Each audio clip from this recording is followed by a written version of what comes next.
మీరు చూస్తుంది KB9 news. ప్రతి క్షణం ప్రత్యక్ష ప్రసారం. మల్కాపురంలో రోడ్డు ప్రమాదం, ద్విచక్ర వాహనం స్కిడ్ అయి యువకుడు మృతి. విశాఖ జిల్లా పశ్చిమ నియోజకవర్గానికి చెందిన పారిశ్రామిక ప్రాంతమైన మల్కాపురంలో దురదృష్టకర రోడ్డు ప్రమాదం జరిగింది. ద్విచక్ర వాహనంపై వెళ్తున్న వ్యక్తి వాహనం స్కిడ్ అయి అదుపు తప్పడంతో అక్కడికక్కడే మృతి చెందాడు. మృతుడిని తిరునాథపురం గ్రామానికి చెందిన ప్రకాష్గా గుర్తించారు. అతడి వయసు సుమారు 32 సంవత్సరాలు ఉండవచ్చని పోలీసులు భావిస్తున్నారు.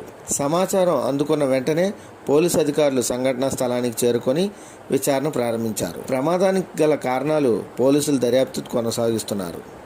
మరిన్ని వివరాలు తేయాల్సి ఉంది.